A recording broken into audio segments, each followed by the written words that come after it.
certo? Laodiceia quer dizer: eu sei as tuas obras. Apocalipse, capítulo 3, certo? 15. Eu sei as tuas obras, que nem és frio nem quente. Tomaras que foras frio ou quente, assim porque és morno e não és frio e nem quente, vomitar-te-ei da minha boca. Senhor, aqui nós te apresentando a tua palavra, Senhor. Vem trabalhar em nossos corações esta noite. Inclusive, Senhor, em mim, Senhor. Senhor, eu sou mais necessitado de Ti, Senhor. Peço misericórdia, Senhor, sobre a minha vida. E te peço e clamo pela vida de cada um dos irmãos que estão aqui. Te peço misericórdia pela vida de cada um. Mesmo que aqui tenha um coração que esteja endurecido, que Tu venha tirar esse coração e botar um coração de carne. Um coração sensível ao Teu toque. Um coração sensível à Tua palavra. Senhor, em nome de Jesus, vem penetrar, Senhor, no mais profundo, Senhor, de nossa alma, Senhor. Em nome de Jesus, amém. Queridos, quando nós ouvimos, eu já muito preguei na minha vida acerca da igreja de Laodiceia. E quando nós falamos acerca dessa palavra, nós nos lembramos que essa é a pior igreja daqueles tempos. Segundo o que a Bíblia destaca, é uma igreja que está mais distante. E Deus, Ele vai nos dar um tipo de interpretação que é bem complexa para o nosso entendimento.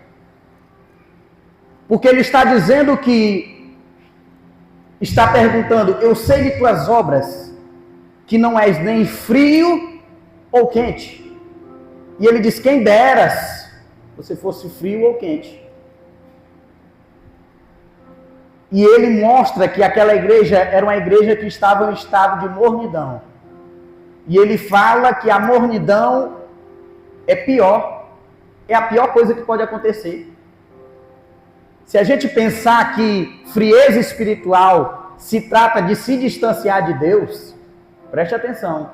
Se a gente pensar que frieza espiritual, como muitas vezes nós destacamos, que é a distância que nós estamos de Deus,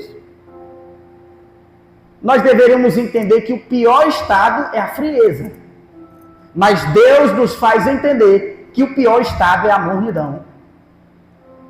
Eu costumo chamar essa igreja de Laodiceia, e eu quero ser bem rápido nela, porque o foco dessa mensagem não é nela, mas eu costumo chamar essa igreja da igreja da dracma perdida. É a igreja que se perdeu dentro de casa. É o irmão que se perdeu dentro da igreja. Este é o pior estado para Deus. Porque, queridos, quem está lá fora não está ouvindo toda terça-feira a palavra. Quem está lá fora não está vindo sexta-feira para orar na igreja. Quem está lá fora não está indo para a casa dos irmãos no dia de sábado ouvir a palavra de Deus. Quem está lá fora certamente não está aqui. Então, quando Deus destaca que o pior estado é a mornidão, Ele está falando que o pior estado são aqueles que estão aqui, mas estão distantes. E mornidão fala de calor, de temperatura. Isso é possível estar morno se um dia você já esteve quente. Então é sinal de cristãos que estão dentro da igreja, distantes do Senhor. Esse é o pior estado que o crente pode se encontrar. Você está dentro da igreja, você está gritando, eu vou gritar, mas está distante de Deus, mas está longe do Senhor. Como Jesus vai dizer, louvam com os lábios, mas o coração permanece distante. Diga para o irmão do seu lado, esse é o pior estado que o cristão pode se encontrar. Então, queridos, a mornidão é o pior estado, porque você está aqui e não está aqui, porque você está cantando, mas não está adorando, porque você está ouvindo a palavra, mas a palavra não está entrando em seu coração. Este é o pior estado. E esse é o estado em que Deus costuma rejeitar. Esse é o estado em que Cristo rejeitou muitos. Olha, entenda uma coisa. É mais fácil Deus rejeitar uma pessoa que está aqui dentro do que rejeitar uma pessoa que está lá fora. Nós vamos ver na palavra. Sabia disso? É mais fácil um que está aqui dentro, olha só o perigo disso, perder a salvação por completo, do que um que está lá fora. Ora, o ladrão que ficou ao lado de Jesus, no último dia, ele viu a Jesus. Ele conheceu a Jesus e ele foi salvo. Ele estava do lado de fora, mas quando teve um encontro com Jesus, ele teve salvação. Mas nós, como cristãos, temos que entender que muitas das vezes nós estamos aqui, vendo Jesus todos os dias, e muitos estão distantes da salvação. Muitos estão distantes dos céus. E quando eu falo disso, eu não estou falando daquilo que diz em 1 Coríntios capítulo 3, que vai falar acerca das obras que são lançadas no fogo. O Júnior pregou semana passada, se eu não me engano, acerca disso. Há uma grande diferença. Há uma diferença entre ser um cristão, que muitas das vezes tem obras que são inconsistentes, de ser um cristão que está distante do Senhor. Irmãos Hamilton, me dê exemplos disso. Eu vou lhe dar 3 exemplos. Quem está lendo, quem lê o Pentateuco vai lembrar dessa história, que fica no livro de Levítico, capítulo, a partir do 9, no versículo 23. Amém? Levítico, se você quiser, anote aí. Levítico, capítulo 9, versículo 23, que diz o seguinte: Então entraram Moisés e Arão na tenda da congregação. Depois saíram e abençoaram o povo. E a glória do Senhor apareceu a todo o povo, porque o fogo saiu de diante do Senhor e consumiu o holocausto e a gordura sobre o altar. O que vendo todo o povo jubilou e caiu sobre suas faces. Versículo 1 do capítulo 10.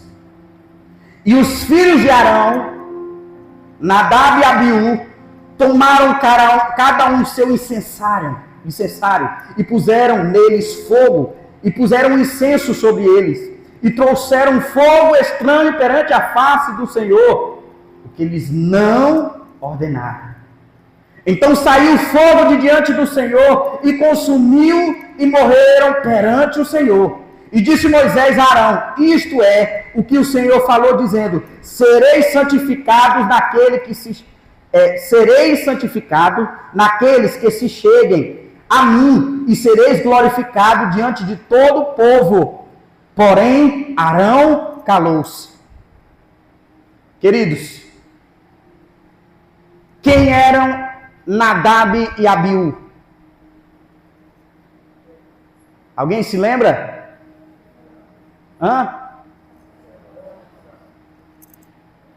Gente. Nadab e Abiú eram sacerdotes.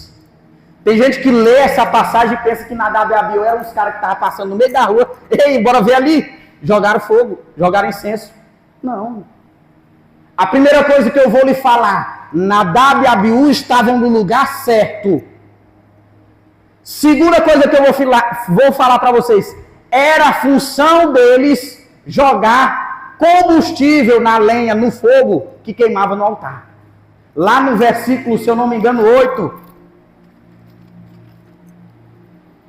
no versículo 6 vai dizer: o fogo, versículo 6, capítulo 6, versículo 12: o fogo pôs sobre o altar, arderá nele e não se apagará, mas o sacerdote acenderá lenha nele cada manhã, sobre ele porá ordem ao holocausto, e sobre ele queimará a gordura das ofertas pacíficas. O fogo arderá continuamente sobre o altar, não se apagará. Era a função deles. Era uma proposta Proposta não, era uma missão que Deus havia determinado para eles. Eles estavam no lugar certo, fazendo a coisa certa. Queridos, quando nós vamos mais profundo, o Senhor fala, e trouxeram fogo estranho. Se você voltar nos versículos iniciais de Levítico, Deus ele vai estabelecer o culto. E como deveria ser feito os holocaustos. E o holocausto, a lenha que era oferecida no altar, ela era separada. Ela era separada para o altar. Então, Nadab e Abiú estava trazendo coisas que eram de fora do altar para o altar. Coisas que não eram santificadas para dentro do altar. Por isso que Deus fala fogo estranho. Queridos, eu tive pregando essa mensagem no Manaim.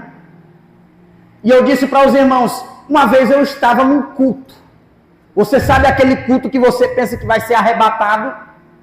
Você sabe aquele culto que você às vezes pensa que vai voar? Meu Deus, foi extraordinário. E aí de repente no meio daquele mover, o rapaz que estava lá, fazendo muitas maravilhas e pessoas sendo curadas, o Espírito de Deus descendo sobre as pessoas, e de repente o cara fala o seguinte, no final de tudo, bem no finalzinho, ele fala o seguinte, eu estou com alguns chaveiros que eu trouxe de Israel, e aqui eu queria vender, porque onde você botar esse chaveiro, em que chave, a chave de Deus vai virar, como é, o trinco vai girar na sua vida, vai dar tudo certo. Irmão, o fogo em cima de mim estava grande aí, na hora que ele falou, fogo estranho, queridos. Muitas das vezes a glória de Deus está queimando neste lugar, e de repente você traz um fogo que é estranho. Deus já está fazendo e você traz um fogo estranho. Só que eu vou lhe mostrar que é mais profundo do que isso. É mais profundo do que simplesmente jogar uma coisa no fogo. Ele vai dizer no capítulo 10, versículo 8.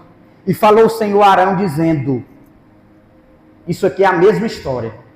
Isso aqui é o mesmo contexto. E falou o Senhor dizendo a Arão, Deus primeiro repreende Arão para que ele não se humilhe, não rasgue suas vestes, não desencubra sua cabeça, não. Ele não pode fazer isso não porque ele estava em pecado, ele estava errado. E aí Deus vai e diz na continuação, e falou o Senhor a Arão dizendo, vinho ou bebida forte, tu e teus filhos contigo não bebereis. Quando entrardes na tenda da congregação, para que não morrais. Estatuto perpétuo será isso entre vossas gerações, para fazer diferença entre o santo e o profano, e entre o imundo e o limpo. Imundo e limpo. Irmãos Hamilton, queridos, vou lhe dizer uma coisa logo de cara. Deus não fala, Nadab e Abiú estavam embriagados. A Bíblia não fala. Mas Deus, logo após acontecer essa coisa horrorosa, terrível para Arão, que eram os filhos deles que tinham morrido, Deus vai e repreende. Tu e teus filhos não beberão bebida forte. Nós lembramos da passagem que está lá em Efésios capítulo 5, 18. Bote aí Efésios 5, 18. Não vos embriagueis com vinho, em que há contenda, mas enchei-vos do Espírito. Querido, eu quero lhe falar uma coisa. A embriaguez é diametralmente oposto a ser cheio do Espírito Santo. Se você estiver embriagado, você não pode estar cheio do Espírito Santo, entenda isso. Irmão Zé Milton, eu nunca encostei uma bebida na minha boca. Mas eu acho interessante que quando se trata das coisas de Deus, o crente quer agir como se estivesse embriagado. Como? Eu dei esse exemplo. Quando nós queremos passar no concurso, nós nos inscrevemos no cursinho e lá vamos todas as semanas, todos os dias, no curso, estudando em casa, fazendo revisão, resolvendo questões, tirando dúvida com colegas. Quando a gente quer ficar bonito e forte, a gente vai para a academia, faz um regime. Quando a gente quer trabalhar num lugar e crescer desse lugar, a gente começa a produzir mais, trabalhar mais bonito, fazer a diferença. Mas quando a gente quer a presença de Deus, a gente quer se sentar no culto e dizer assim: Senhor, vem sobre mim. Me diga se isso não é a coisa de uma pessoa que está embriagada. Parece que essa pessoa está fora de si.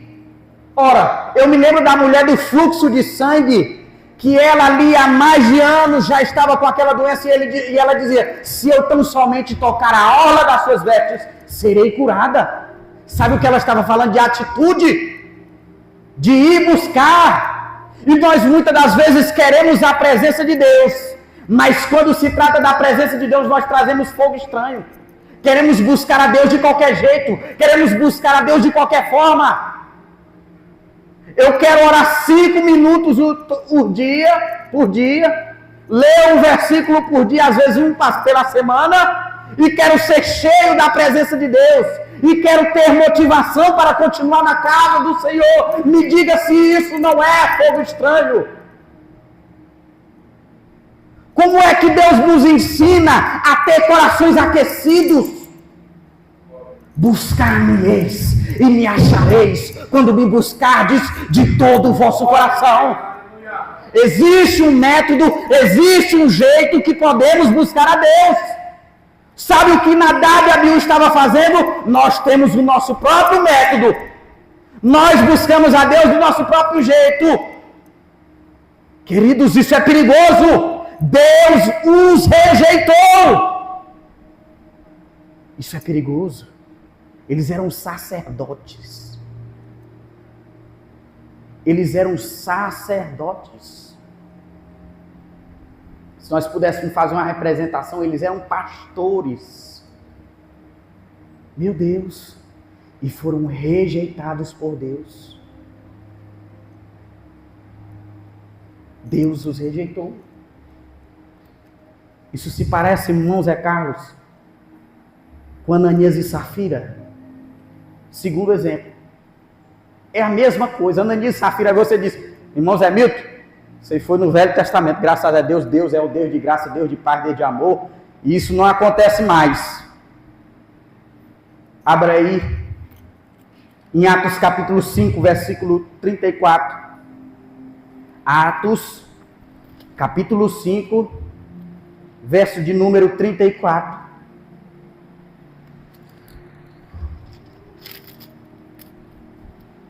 Espera aí, meus irmãos. Abri errado.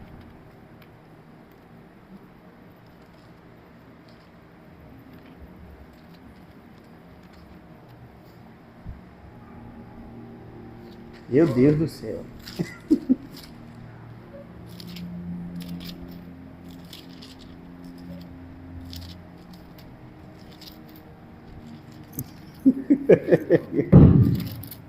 Cinco, 34, glória a Deus, ó amor de Deus aí.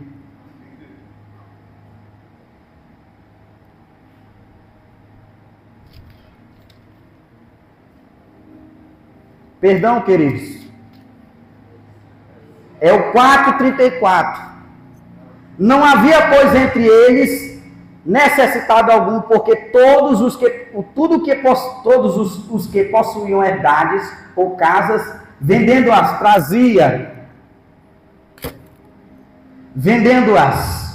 trazia o preço que fora vendido e depositava aos pés dos apóstolos. E repartindo-se cada um segundo a necessidade que cada um tinha. Então José, vamos pular para o versículo, capítulo 5. Mas um certo varão chamado Ananias, com Safira, sua mulher, vendeu uma propriedade e reteve parte do preço, sabendo também sua mulher, e levando a parte que depositou aos pés dos apóstolos. Disse então Pedro: Ananias, porque encheu Satanás o teu coração, para que metisse ao Espírito Santo e retivesse o preço da herdade. Guardando-a, não ficava para ti, porque tu não guardou para ti mesmo, porque tu não mexeu com Deus. Olha, queridos, lá no versículo 5, ele vai dizer: Ananias, ouvindo estas palavras, caiu e expirou, e um grande temor veio sobre todos o que isto ouviram. Ananias caiu duro. A palavra vai dizer que veio logo em seguida Safira. Chegou lá. Aí disse assim: e aí?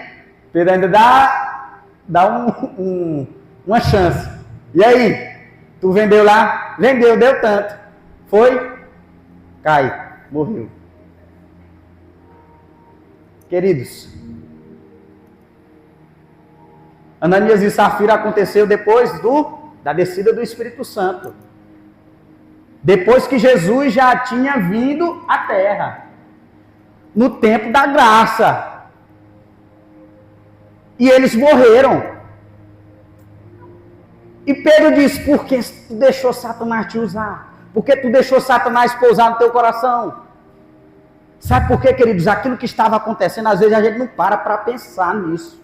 Mas o que estava acontecendo ali naquele lugar era muito poderoso. E a palavra logo em seguida, ela vai dizer, e houve, lá no 11, houve um grande temor em toda a igreja, de todos que ouviram estas coisas. E muitos sinais e prodígios eram feitos. Estava acontecendo o maior mover do Espírito Santo que essa terra já pôde ver. Era o início de tudo. Eram homens sendo impulsionados para o mundo. Sabe o que estava acontecendo? Eles estavam chegando. Pastor Zacarias, tome. O que é isso aí, meu filho? Isso aqui é o valor que a minha casa custa. Foi? O que foi que aconteceu? Eu vendi minha casa, está aqui o dinheiro. Quantos aqui tinham coragem de fazer isso? Eu não tenho nem casa, mas eu não tinha. Queridos, isso é muito violento. Estava acontecendo um mover tão grande que as pessoas estavam dando tudo que elas tinham. Estavam ficando sem casa. Ora, meu Deus. E aí chega um espertalhão e diz assim, ó, aqui o dinheiro, pastor. E o pastor usado por Deus, isso aqui não é o dinheiro não. Isso aqui não é tudo não. Antes tu tivesse pegado o dinheiro para ti e gastado onde tu quisesse, mas agora tu envolveu no meio da glória de Deus, como Nadab e Abiú, naqueles dias. Se eles quisessem ir para a casa deles, acender uma fogueira na casa deles, problema deles, mas eles foram diante da presença de Deus. Ora, queridos, isso é muito perigoso, quando nós queremos envolver Deus nas nossas falcatruas, nos nossos erros. Deus conhece o som dos corações e conhece tudo que se passa. Não ande com falsidade diante de Deus. Você pode ser falso onde quiser, mas diante de Deus, você está pedindo morte. Você está pedindo destruição. E essas são pessoas que são rejeitadas por Deus. Pessoas com coração mentiroso. Pessoas que vêm para a igreja e fingem que estão na presença de Deus. E fingem que estão se doando para Deus. Com o coração distante. Com o coração avarento. Meu Deus, isso Deus rejeita. São pessoas que estão dentro de casas distantes. Queridos, eu não gosto de pregar pregação desse jeito.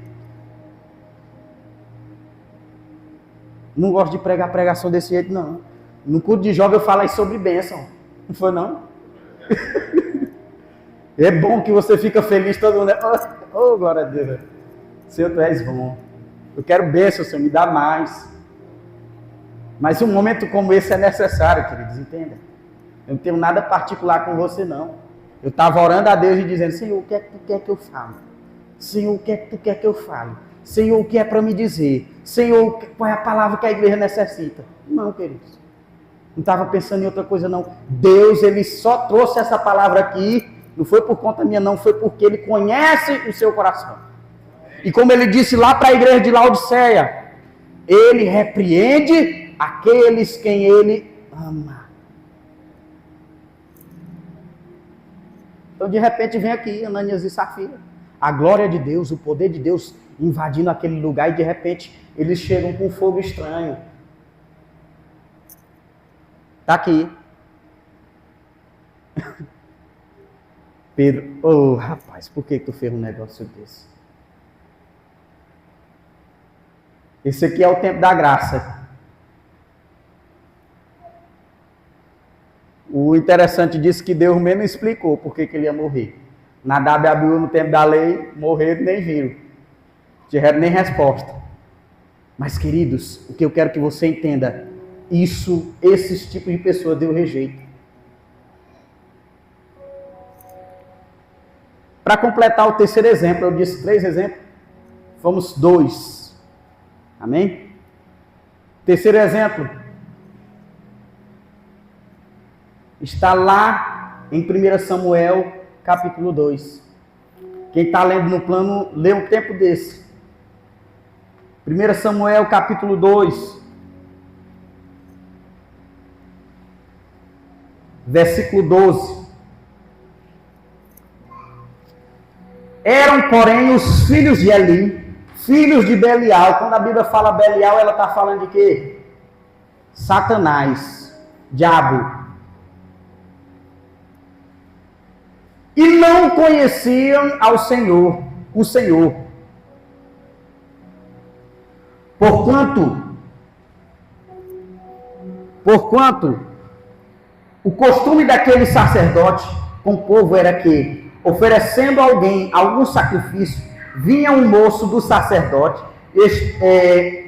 estando-se cozendo a carne com um fogo de 3 dentes, com um garfo de 3 dentes na sua mão, e dava com ele na caldeira e na panela, ou no caldeirão ou na marmita, e tudo quanto o garfo tirava, o sacerdote tomava para si. Assim fazia toda Israel que ali a Siló. Também antes de queimarem a gordura, vinha um moço do sacerdote e dizia ao homem que sacrificava: dá essa carne para assar ao sacerdote, porque não tomara de ti a carne cozida, senão crua. E dizendo-lhe o homem: queime primeiro a gordura de hoje, e depois tome para ti quanto desejar a tua alma. Então dizia-lhes: não, agora há de dar, senão por força tomarei.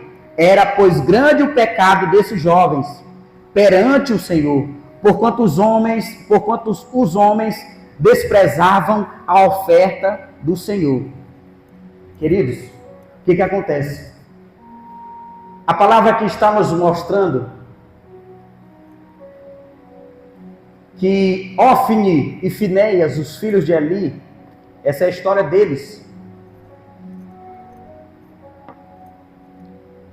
Eles também estavam mexendo com a coisa santa.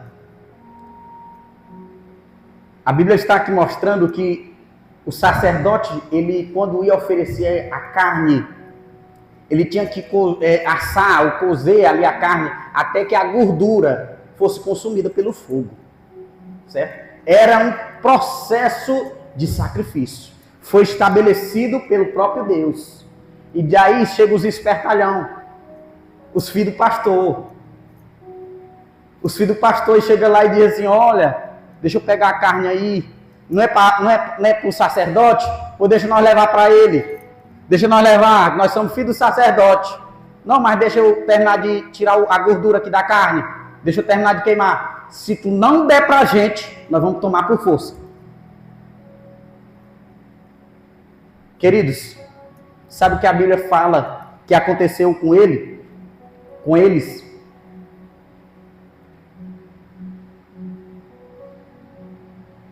Vieram os filisteus na guerra, tomaram a arca e mataram Ofni e Finéias.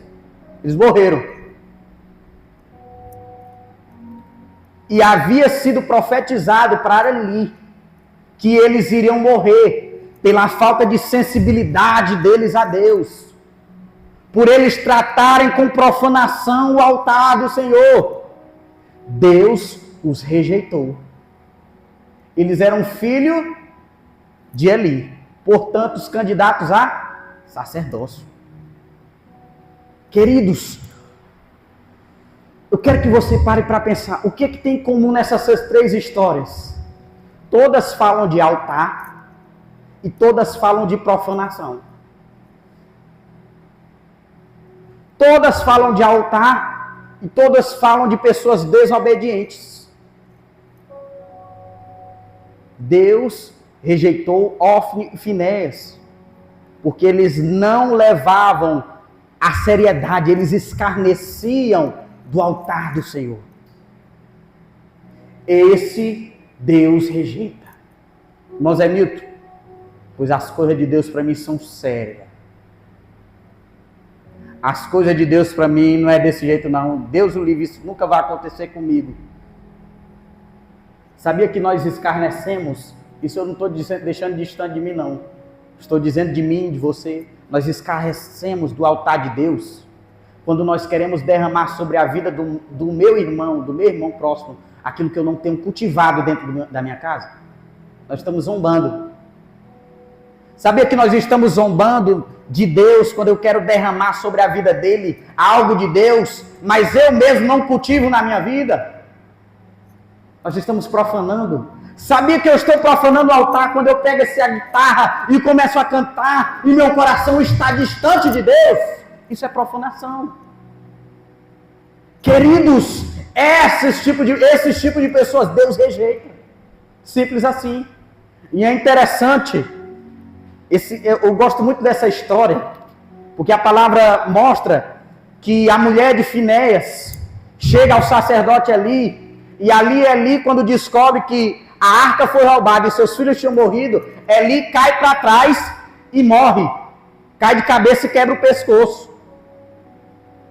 E a profecia havia sido declarada para também Eli, o sacerdote, o pai dos filhos de Belial, dos filhos do diabo. A profecia havia chegado até ele. Sabe por quê? Porque Eli, vendo os filhos dele, não repreendeu. Vendo os filhos deles procedendo como estavam procedendo, ele não repreendeu de jeito nenhum. E ele morreu por causa disso.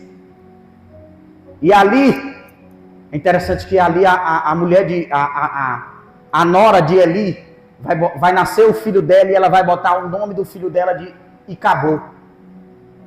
Icabô, foi-se a glória de Israel. O que era a glória de Israel? O que era a glória de Israel? A presença de Deus, a arca. Sabe o que essa história também nos ensina? Você está aí do jeito que você está, bonitinho, cheiroso, bem arrumado, hálito fresco, bem calçado, tênis polido. Pode estar de moto ou de carro, de bicicleta, mas Deus tem abençoado, tem para uma casa para onde voltar. Mas eu vou lhe dizer uma coisa: se Deus faltar dentro do seu coração, aí acabou. Você pode estar do jeito que você estiver, se está só a tela, você não tem mais nada. Quando nós não temos a presença de Deus, nós não temos mais nada. Irmão Zé Milton, mas eu estou ganhando dinheiro, estou tendo sucesso, estou fazendo isso, estou fazendo aquilo. Se você não tem a presença de Deus, você deixou, foi-se a glória, foi-se tudo, não tem mais nada. Queridos, quando eu olho para a história, deixa eu me basear na hora aqui, já estamos encerrando. Quando eu olho para a história dessas pessoas, sabe o que levou estes homens, Ananias e Safira, Nadab e Abiú, Ofni e Finéias, sabe o que levou eles a cometerem essas atitudes, esses crimes, esses pecados, a qual Deus abomina? Incredulidade. Primeira coisa, a incredulidade. Eles deixaram de acreditar em Deus. Eles deixaram de crer na palavra fiel e infalível de Deus. Irmãos, não levaram com seriedade aquilo que Deus havia determinado. E a outra coisa foi a vaidade que havia em seus corações. A vaidade que havia em seus corações. Sabe o que eu fico imaginando quando eu vejo, por exemplo, a Nadab e Abiú jogando fogo? Eles viram a glória de Deus tomando o povo glorificando, cantando, jubilando ao Senhor. E ele dizia, rapaz, eita, tá bom demais, deixa eu ajudar aqui. Eu imagino isso. É igual muitas das vezes, principalmente quem é do louvor, que você está aqui vendo o fogo pegar, e você diz, rapaz, deixa eu tocar esse louvor aqui, que esse louvor vai pegar fogo nesse povo. Mas o que era dentro do coração, se não vaidade? Em vez de se render à glória de Deus, eles vão lá querer fazer da forma dele. Na mesma forma, nós temos Ananias e Safira. Em vez de se render àquilo que Deus estava fazendo, e Deus não estava deixando os seus filhos lesos, não. Deus não estava deixando os seus filhos pobres, não. Deus iria prover tudo. Ao invés de confiar na palavra de Deus, eles decidiram, por vaidade, mostrar algo que eles não tinham feito. Mostrar uma fé que eles não tinham. Fazer um gesto que era falso, só porque os outros estavam fazendo. Vaidade, incredulidade. Queridos, é necessário que nós tratemos com seriedade aquilo que Deus tem colocado em nossas mãos. Porque se nós não tratarmos com seriedade o que Deus tem colocado em nossas mãos, nós seremos rejeitados. Fale para o seu irmão, olhe para o lado, olhe para o lado. Você sabe o que é ser rejeitado? Você já foi rejeitado? Você já imaginou ser rejeitado pelo Criador do Universo? Se você for rejeitado por Deus, você ficou sem escolha. Se você for rejeitado por Deus, é o fim. É a morte. Não tem mais nada. Sabe de uma coisa? Eu prefiro fazer como Davi. Porque Davi uma vez já esteve perto de ser rejeitado por Deus. Sabia disso? Salmos capítulo 51. Davi um dia esteve bem perto de ser rejeitado por Deus. Davi havia adulterado, matado uma pessoa calculadamente. Estava próximo, faltando isso aqui. Mas sabe o que Davi fez quando ele estava neste lugar? E como talvez algum de nós estamos hoje. Davi disse, Salmo 51, versículo 10. Cria em mim, ó Deus, um coração puro.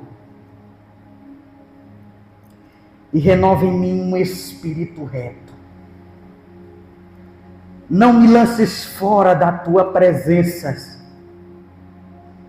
Não retire de mim o teu Espírito Santo. Então eu ensinarei aos transgressores os teus caminhos, e os pecadores a ti se converterão.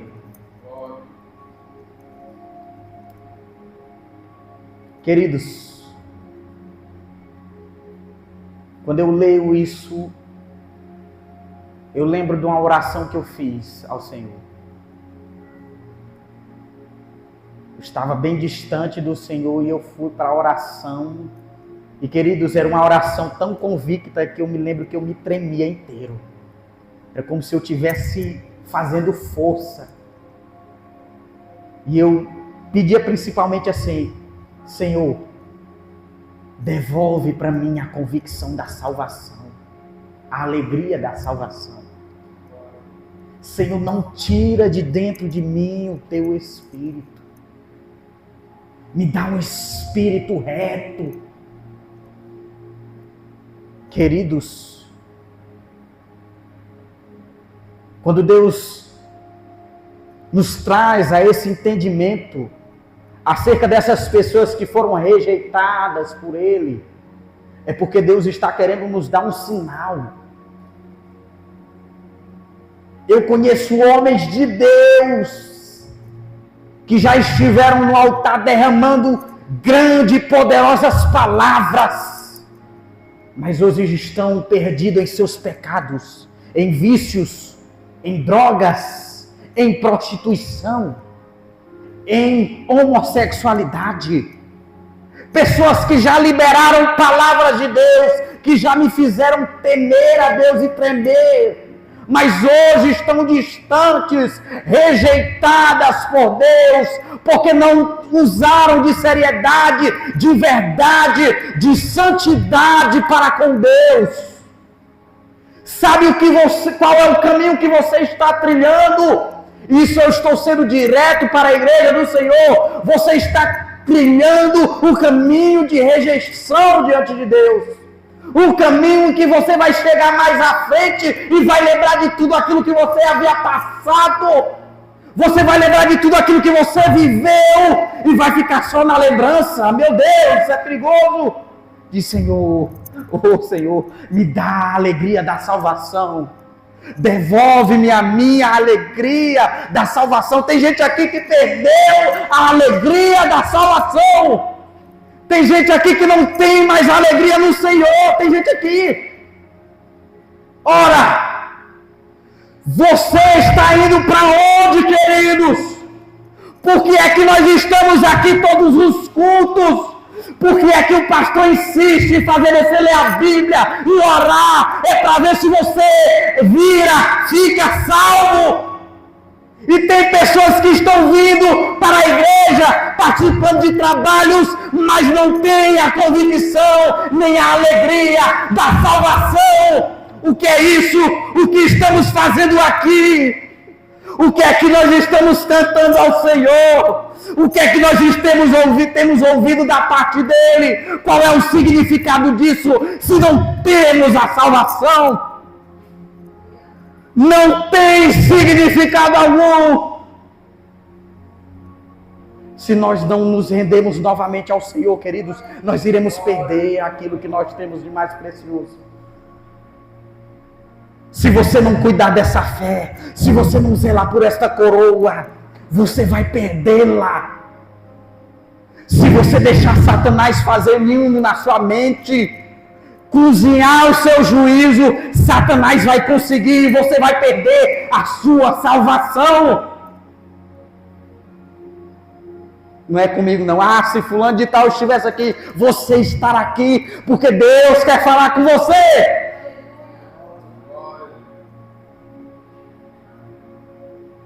Queridos,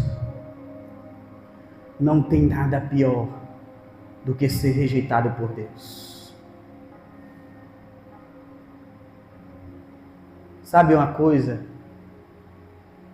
Jesus nunca foi rejeitado por Deus, mas ele experimentou. Quando Jesus estava na cruz, ele experimentou o que era estar morto em seus pecados. E muitos de nós hoje aqui estamos mortos, atolados em pecados. E eu vou dizer uma coisa para você, bem forte e poderosa. Você não está mal, não é por conta que alguém fez algo para você. Você está mal porque você não tem permitido Deus trabalhar na sua vida. Porque eu vi e testifiquei de homens que não tinham nada a favor da sua vida, que não tinha nada propício, que tudo era contrário, que tudo dava errado, mas eles tinham alegria no Senhor, tinham convicção na sua salvação. Entenda uma coisa: se você não tem alegria no Senhor, não tem convicção na sua salvação, não foi por ninguém, é por você. Você decide, você escolhe. A salvação, como disse já muitas vezes, é individual. O pastor não está levando ninguém de ônibus para o céu. A salvação é individual. Estarão 2 nos campos, um será levado. Estarão 2 dentro da igreja, um será levado. Meu Deus. Queridos, você já parou para pensar que pode ter algumas pessoas aqui que você olha todo dia e que está perdida na sua salvação? E que você vai chegar no céu e vai procurar: cadê fulano? Você já parou para pensar nisso? Eu sei que não é todo dia que o crente para para ouvir e pensar nisso. Mas tem hora que eu paro para pensar. Queridos, é necessário que nós tomemos com força a nossa salvação. Que nós tratemos com sobriedade a busca pelo Espírito Santo. Que nós tenhamos verdade diante do Senhor. Eu queria louvar um louvor com você. Amém? Queria louvar um louvor. Fique de pé. Vamos encerrar, já estamos passando um pouco. Você me permite? Amém?